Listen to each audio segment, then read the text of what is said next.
बच्चों आज हम शुरू करने जा रहे हैं अध्याय 3 निर्देशांक ज्यामिति। तो इसमें हम क्या चीज सीखते हैं, देखिए बिल्कुल एकदम नया चैप्टर है, यह आपने पहले कभी भी नहीं सीखा है। तो इसमें हमको एक एक बात को ध्यान से समझना है, ठीक है। तो जैसे एक समतल है, देखिए ये एक समतल है ना। समतल माने जैसे आपके कागज का पन्ना है, ठीक है, श्यामपट है, ये क्या कहलाते हैं?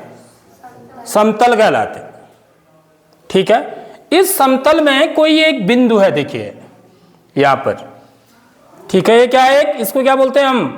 बिंदु कहते हैं। क्या बोलते हैं? बिंदु। अब इस बिंदु की स्थिति को हमको बताना है, तो यहां पर यही चीज करते हैं हम, बिंदु की स्थिति को बताते हैं। अब इस बिंदु की स्थिति को मैं कैसे बता सकता हूं? तो यहां पर देखिए ये एक आयत है, ये आयत के अंदर है बिंदु, ठीक है। ये आयत की क्या है? लंबाई है। ये इसकी क्या है? लंबाई है। और ये इसकी क्या है? चौड़ाई है, ठीक है। माना ये यहां पर मेरा एक, यहां से मैं नाप, यहां से कहता हूं मैं कि ये लंबाई से इसकी दूरी, ये दूरी लंबाई वाली भुजा से इसकी दूरी कितनी है?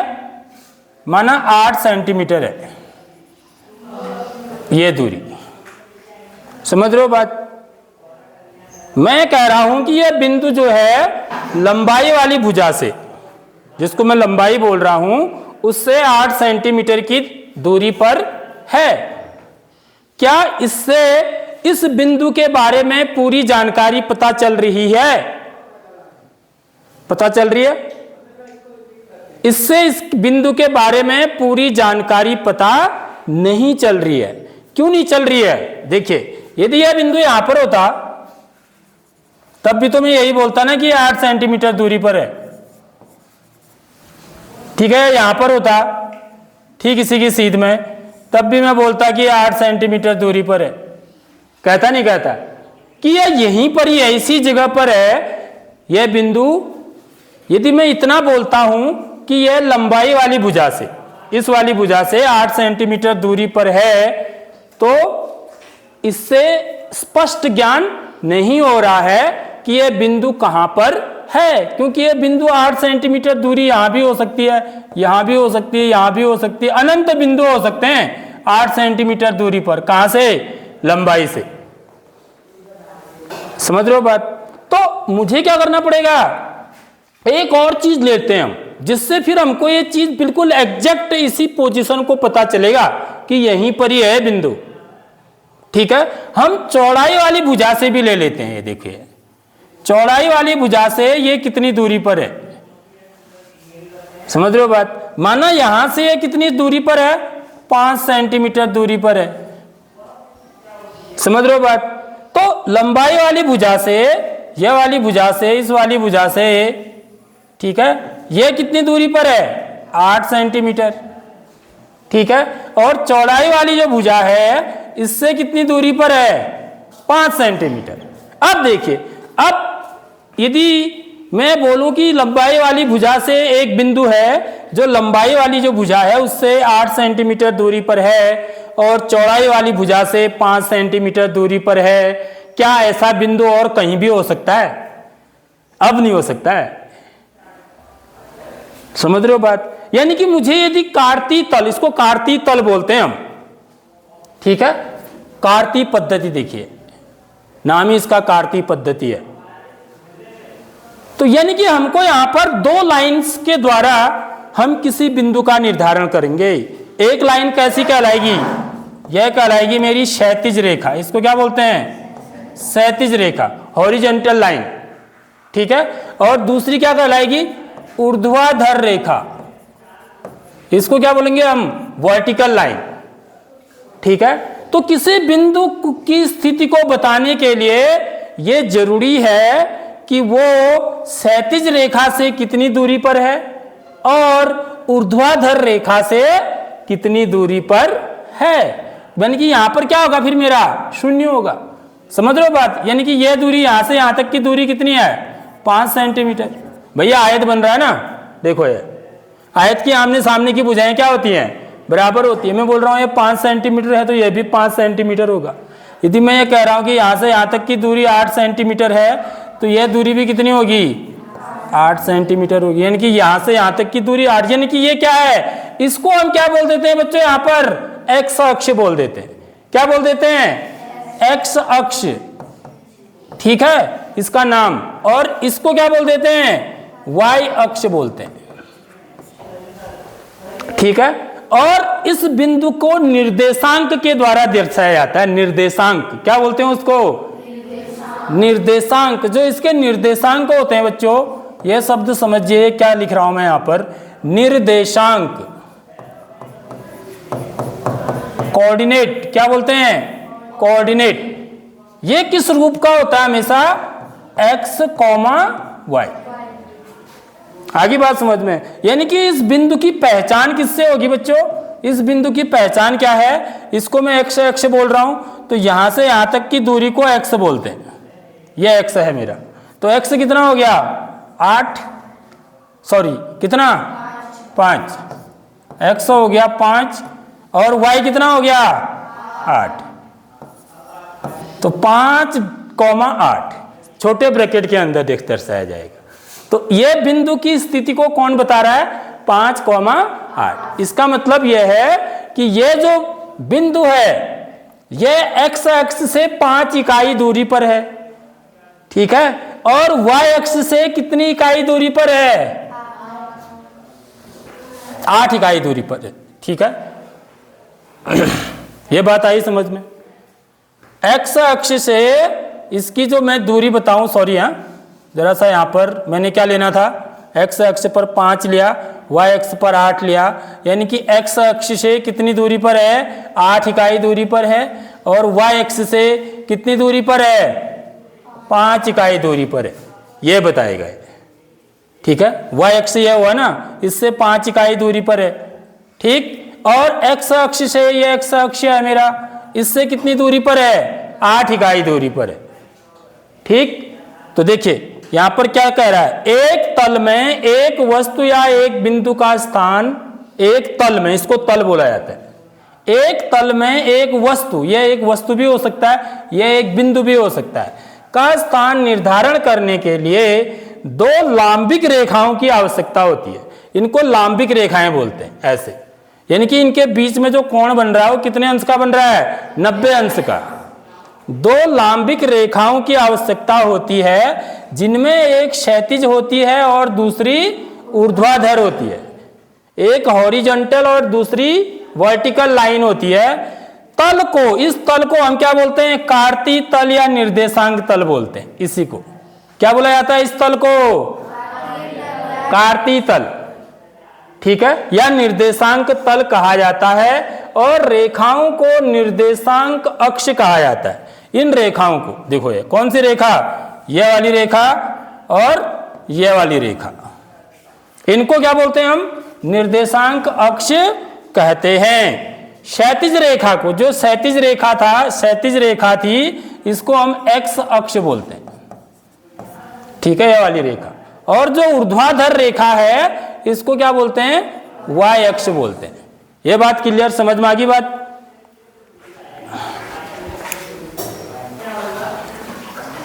अब ये जो निर्देशांक ज्यामिति है बच्चों, इसके जनक कौन कहलाते हैं, देखिए कार्तीय पद्धति, ठीक है, जिन्होंने कि किसी कार्तीय तल में एक बिंदु को हम कैसे प्रदर्शित करेंगे, एक बिंदु की स्थिति को कैसे जानेंगे, यह बताने के लिए एक गणितज्ञ थे जिनका नाम की क्या था बच्चों, रेने दकार्ते। क्या था, रेने दकार्ते। रेने दकार्ते ने एक समतल में एक बिंदु की स्थिति का वर्णन करने के लिए इस्तेमाल की जाने वाली प्रणाली की खोज की, ठीक है।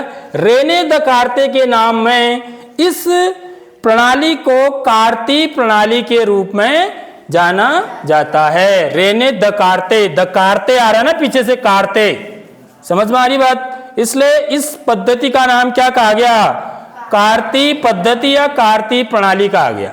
ये इनकी जो है यहाँ पे फोटो भी लगी हुई है, आप देख सकते हैं, आपके बुक में भी है। अब नेक्स्ट है, देखिए ये जो कार्तीय पद्धति है बच्चों,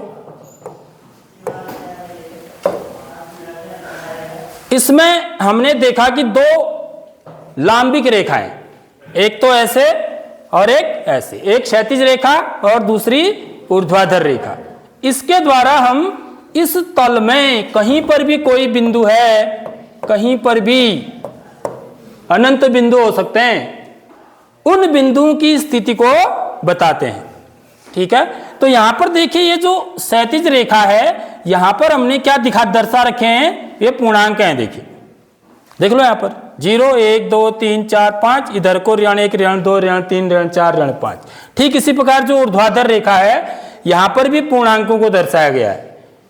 देखो यहां पर क्या है, 0, ठीक है, यहां पर 0, ऊपर को 1 2 3 4 धनात्मक पूर्णांक, नीचे को ऋणात्मक पूर्णांक।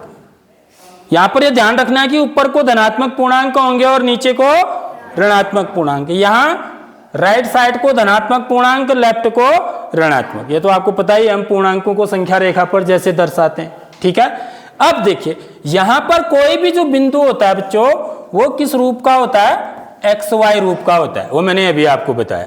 ठीक है, तो यहां पर इसको बोलते हैं हम एक्स अक्ष, एक्स निर्देशांक। इसको क्या बोला जाता है, एक्स निर्देशांक। ये एक्स अक्ष है, एक्स अक्ष पर होगा।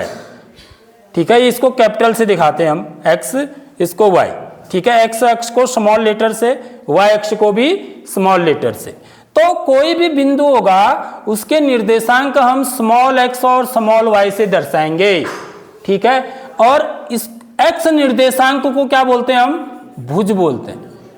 एक्स निर्देशांक को क्या बोला जाता है, भुज। भुज का मतलब एब्सिसा, अंग्रेजी में एब्सिसा बोलते हैं। और वाई एक्स को क्या बोलते हैं बच्चों, कोटि। क्या बोलते हैं, सॉरी वाई एक्स जो बोल रहा हूं, वाई निर्देशांक को, वाई निर्देशांक को क्या बोलेंगे, कोटि बोलेंगे। ठीक है, ऑर्डिनेट। एक्स निर्देशांक को भुज बोलते हैं, ये बात समझ लो। एक्स निर्देशांक को भुज बोलेंगे, वाई निर्देशांक को कोटि बोलेंगे। ठीक है, जैसे मैं यहां पर एक पॉइंट लेता हूं, देखिए यहां पर आपको समझ में आएगी ये बात। ये बिंदु है मेरा, यदि मुझे इस बिंदु का स्थिति बतानी है तो मैं क्या करूंगा, देखिए यहां से मैं ऐसे लाइन ड्रॉ करूंगा, ऐसे। कहां पर मिल रहा है, 3 पर। ठीक है, यानी कि इसका एक्स निर्देशांक क्या हो जाएगा, 3। समझ रहे हो बात। इसका मतलब यह हुआ कि यह जो बिंदु है, यह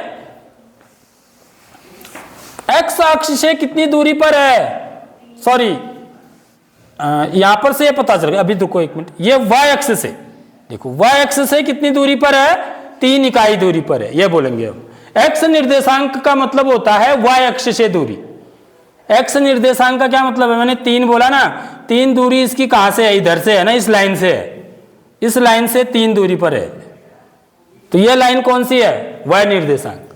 ठीक, और इसकी जो दूसरी निर्देशांक होगा वो क्या होगा, यहां से हम इस पर लंब खींचेंगे, तो कहां पर मिल रहा है, 2 पर।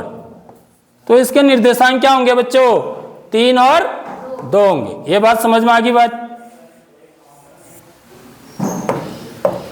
देखिए इसको मैं यहां मिलाऊं तो ये 3 पर मिल रहा है, यहां से मिलाऊं तो ये कहां पर मिल रहा है, 2 पर। यानी कि इसके निर्देशांक क्या होंगे, 3 2। यानी कि इसमें भुज क्या होगा, भुज क्या होगा, 3, और कोटि क्या होगी, 2 होगी। ठीक है, आगे बात समझ में। और एक्स अक्ष से इसकी दूरी कितनी होगी, 2 इकाई। देखो एक्स अक्ष से दूरी मतलब कितनी दूरी पर है, यहां से देखो, यहां एक्स अक्ष तो यह लाइन है ना, यहां से 1 2 2 इकाई दूरी पर है। और वाई अक्ष से कितनी दूरी पर है, 1 2 3, वाई अक्ष से 3 इकाई दूरी पर है। ठीक है, समझ आ गया बात। और यह जो बिंदु होता है जहां पर 0 लिखा है, यह बहुत इंपॉर्टेंट बिंदु होता है, क्योंकि सारी नाप हम यहां से कर रहे हैं। नाप कहां से कर रहे हैं, इस बिंदु से कर रहे हैं। यहां से तो नाप रहा हूं मैं, देखो 1 2 3 1 2, यानी कि यह 0 है। ठीक है, तो इस बिंदु को हम क्या बोलते हैं, मूल बिंदु बोलते हैं। क्या बोला जाता है इस बिंदु को, या ओरिजिन बोला जाता है। ठीक है, अब यहां पर देखो आप, यदि यही चित्र यहां पर बनाया गया है, तो तो यहां पर देखिए क्या है, धनात्मक अक्ष है, एक्स अक्ष है, इस तरफ धनात्मक है ना, देखो ये पॉजिटिव नंबर्स हैं, धन 1, धन 2, धन 3, धन 4, तो ये धनात्मक एक्स अक्ष कहलाता है। इस तरफ क्या है, ऋण संख्याएं, देखो जरा सा, तो इसलिए इसको क्या बोलते हैं, ऋणात्मक एक्स अक्ष बोलते हैं, नेगेटिव एक्स एक्सिस, ये पॉजिटिव एक्स एक्सिस, ठीक है। ऐसे ही नीचे को क्या होगा, नेगेटिव वाई एक्सिस, क्योंकि यहां पर ऋण वाली संख्याएं हैं नीचे को, ठीक है। तो ये क्या हो गया, नेगेटिव वाई एक्सिस यानी कि ऋणात्मक वाई अक्ष, और ऊपर को क्या होगा, देखिए धनात्मक वाई अक्ष। ये बात समझ में आ गई बात। इस तरफ क्या है, धनात्मक संख्याएं हैं, तो ये धनात्मक अक्ष एक्स, इस तरफ ऋणात्मक संख्याएं हैं, ऋणात्मक एक्स एक्स, ठीक है। ऊपर को वाई की तरफ धनात्मक संख्याएं हैं, धनात्मक वाई अक्ष, और नीचे को ऋणात्मक संख्याएं हैं, तो ऋणात्मक वाई अक्ष। इतनी बात क्लियर। अब जाते हैं यहां पर, देखिए अब यह कार्तीय तल क्या होता है बच्चों, 4 भागों में विभक्त होता है, ठीक है। 4 भागों में, देखिए पहला देखो ये लाइन ना 4 भागों में, 4 बराबर भागों में बांट रही है इसको। ये जो 2 लाइनें हैं क्षैतिज और ऊर्ध्वाधर, ये इस तल को कितने बराबर भागों में बांट रहा है, 4। पहला ये वाला, दूसरा ये वाला भाग, तीसरा ये वाला भाग, और चौथा ये वाला भाग, ठीक है। तो इन भागों को हम क्या बोलते हैं बच्चों, चतुर्थांश बोलते हैं। 4 भाग है ना, 4 में से एक भाग को क्या बोलेंगे, चतुर्थांश। तो यहां पर कितने चतुर्थांश बन रहे हैं, 4 चतुर्थांश बन रहे हैं। इसको क्या बोलते हैं हम, प्रथम चतुर्थांश बोलते हैं पहले वाले भाग को, दूसरे वाले भाग को द्वितीय चतुर्थांश सेकंड क्वाड्रेंट, और तीसरे वाले को तृतीय चतुर्थांश थर्ड क्वाड्रेंट, और चौथे वाले को फोर्थ क्वाड्रेंट, ठीक है। अब देखिए जो हमने यहां पर जो ये नंबर दिए हैं उस हिसाब से, माना इस प्रथम चतुर्थांश में कोई भी बिंदु है, ठीक है, उसके निर्देशांकों का चिन्ह कैसा होगा ये बता रखा है यहां पर। प्रथम चतुर्थांश में यदि कोई बिंदु है, यहां पर एक बिंदु ले लूं मैं, ठीक है, इस बिंदु में एक्स निर्देशांक और वाई निर्देशांक के चिन्ह कैसे होंगे, समझ रहे हो।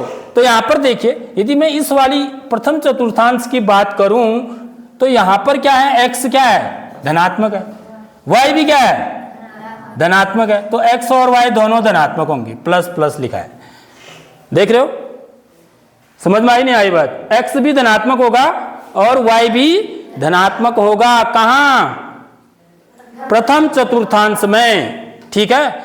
अब द्वितीय चतुर्थांश की बात करते हैं, तो सबसे पहले हम क्या लिखते हैं, एक्स लिखते हैं, फिर क्या लिखते हैं, वाई लिखते हैं। वाई को पहले नहीं लिखेंगे, नहीं तो गलत हो जाता है यहां पर, समझ रहे हो बात। पहले एक्स निर्देशांक लिखना है, उसके बाद वाई निर्देशांक लिखना है।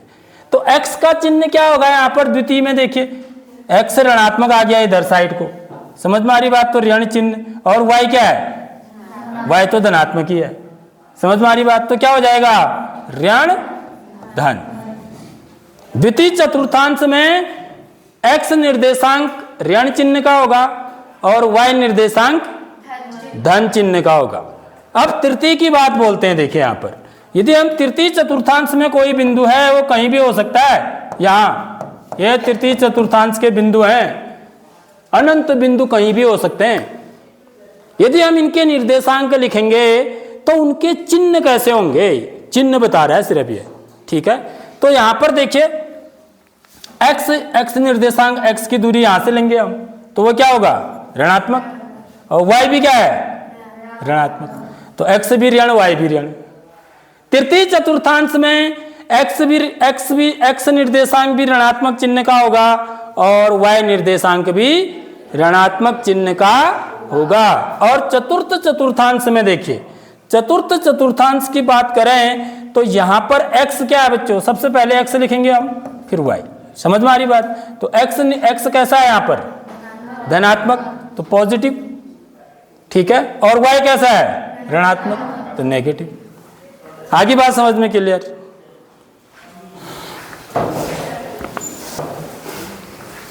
अब एक प्रश्न है यहां पर देखिए, निर्देशांक बिंदु ऋण 2 3 एक्स वाई तल में, इसको एक्स वाई तल बोलते हैं। ठीक है, ये मेरा क्या है, एक्स अक्ष है और ये क्या है, वाई अक्ष है। इसको एक्स लिखते हैं, यहाँ पर एक्स डैश लिखते हैं बच्चों। ठीक है, ये वाई है, यहाँ पर तीर का निशान लगाएंगे वाई डैश। ठीक, तो ऋण 2 3 अभी हमने देखा कि द्वितीय चतुर्थांश में जो चिन्ह परिपाटी होती है, चिन्ह परिपाटी बोलते हैं उसको, द्वितीय चतुर्थांश में एक्स क्या होगा, ऋण का, और वाई किस चिन्ह का होता है, धन का। तो ऋण 2 3 हम इसको चिन्ह देख के ही बता सकते हैं कि यह बिंदु किस चतुर्थांश का है, प्रथम चतुर्थांश का है, द्वितीय का है, तृतीय का है या चतुर्थ का है। तो ऋण 2 3 का मतलब क्या हुआ, देखिए ये मूल बिंदु है। ठीक है, तो इस बिंदु की जो दूरी होगी, तो एक्स अक्ष पर हम कहां पर लेंगे, -2 तक जाएंगे। समझ में आ रही बात, -2 से आपको एक लाइन खींचनी है ऐसे। देखो इस बिंदु को कैसे पहचानना है, एक सीधे खड़ी लाइन खींच दो -2 से। ठीक है, और y कितना है, 3, y3 यहां पर है, यहां पर से भी एक खड़ी लाइन खींच दो। तो जहां पर ये दोनों रेखाएं काटेंगे एक दूसरे को, जहां पर ये दोनों रेखाएं एक दूसरे को काटेंगे, वही बिंदु मेरा क्या होगा, ऋण 2 3 होगा। आगे बात समझ में, तो यहां पर है।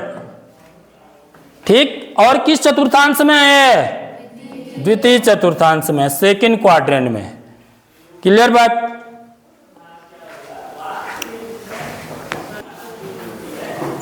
अब इसमें जो अंतिम चीज है बच्चों वो देखिए, यदि किसी निर्देशांक बिंदु में कोई भी निर्देशांक शून्य है तो वह बिंदु अक्ष पर स्थित होता है, अक्ष में स्थित होगा।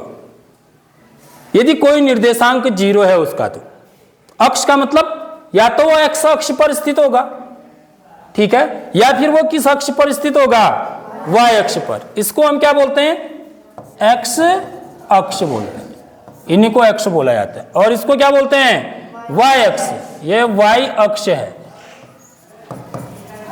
तो यदि कोई निर्देशांक 0 है, ठीक है, किसी बिंदु का, तो इसका मतलब वो कहां पर है, वो इधर नहीं है, चतुर्थांशों में नहीं है, वो कहां पर है, इन लाइनों पर है। ये लाइंस जो हैं वो अक्ष हैं। समझ में आ रही बात, क्षैतिज और ऊर्ध्वाधर रेखाएं जो हैं, इन रेखाओं पर स्थित होगा वो बिंदु। ठीक, फॉर एग्जाम्पल देखिए यहां पर, जैसे 0y, 0y कहां होगा, y अक्ष पर होगा। ठीक है, इसका x निर्देशांक 0 होता है। कोई भी बिंदु यदि y अक्ष पर है तो उसका x निर्देशांक 0 होता है। उदाहरण के लिए देखिए, जैसे मेरा बिंदु यहां पर है, यहां भी तो हो सकता है ना बिंदु, ये इस जगह पर है बिंदु। अब इसके निर्देशांक क्या होंगे, देखिए ये कहां पर स्थित है, y अक्ष पर, तो इसके निर्देशांक क्या होंगे, कहां पर नापते हैं हम, दूरी कहां से नापते हैं, मूल बिंदु से, 0 से नापते हैं। 0 से कहीं इधर उधर जा रहा है, नहीं जा रहा है। देखो एक्स अक्ष की तरफ जा ही नहीं रहा है कहीं भी, ठीक यहीं पर ही है, इसी लाइन पर है। समझ में आ रही बात। तो इसका एक्स निर्देशांक तो क्या हो जाएगा, 0, और वाई निर्देशांक क्या हो जाएगा, 4। तो इसके निर्देशांक 0 4 होंगे, इस रूप का होगा। समझ में आ रही बात। ऐसे में कहीं भी ले लूं, माना मैंने यहां पर ले लिया, यहां पर मेरा बिंदु है, ठीक, तो इसके निर्देशांक क्या होंगे, x क्या होगा, 0, क्योंकि y अक्ष पर है बिंदु, x 0 होगा उस स्थिति में। और y निर्देशांक क्या होगा, ऋण 2 होगा। यदि यहां पर है बिंदु, मूल बिंदु, जिसको कि हम क्या बोलते हैं, मूल बिंदु, ओरिजिन बोलते हैं, तो इसके निर्देशांक क्या होंगे, x क्या होगा, 0, y भी क्या होगा, 0। तो 0 0 किसके निर्देशांक होते हैं, मूल बिंदु के। यह सवाल पूछा जाता है कि मूल बिंदु के निर्देशांक लिखो, तो मूल बिंदु के निर्देशांक क्या होंगे, 0 0। समझ में आ रही बात। x भी 0 है यहां पर, यहीं से तो शुरू करना है, शुरू ही यहीं से होती है लंबाई, तो x भी 0 y भी 0। ठीक है, देखो ये 0 0 मूल बिंदु के निर्देशांक। उसके बाद देखिए, यदि कोई बिंदु x अक्ष पर है, x अक्ष माने यहां पर है, यह x अक्ष है मेरा, यह वाली लाइन, ठीक है। तो इसके निर्देशांक क्या होंगे? देखो x पर तो 5 दूरी पर है ना, तो x निर्देशांक क्या हो जाएगा? 5 और y निर्देशांक 0। ये क्योंकि न y की तरफ तो है ही नहीं ना, इन्हें नीचे है ना ऊपर है, तो ठीक 0 के ही सीध में है y के लिए। y के लिए ठीक 0 की ही सीध में है, x के लिए तो 5 इकाई दूरी पर है, तो x निर्देशांक 5, ठीक है, और y निर्देशांक 0। तो x अक्ष पर कोई बिंदु होगा तो उसका y निर्देशांक क्या होगा बच्चों? y निर्देशांक क्या होगा उसका? 0 होगा, यदि कोई बिंदु x अक्ष पर है। और यदि कोई बिंदु y अक्ष पर है तो उसका कौन सा निर्देशांक 0 होगा? x निर्देशांक 0 होगा। लिखना हमको हमेशा किस रूप में है? x y रूप में ही है, पहले x वाला लिखना है फिर y वाला लिखना है, ठीक है। ऐसे ही यहां पर ले लूं मैं एक बिंदु, ये बिंदु है मैं ना मेरा, इस बिंदु के निर्देशांक क्या होंगे आप बताओ? x 0। तो क्या लिखेंगे हम? ऋण 3 0। तो इस बिंदु के निर्देशांक क्या होंगे? ऋण 3 0। ठीक है, समझ आ गई बात?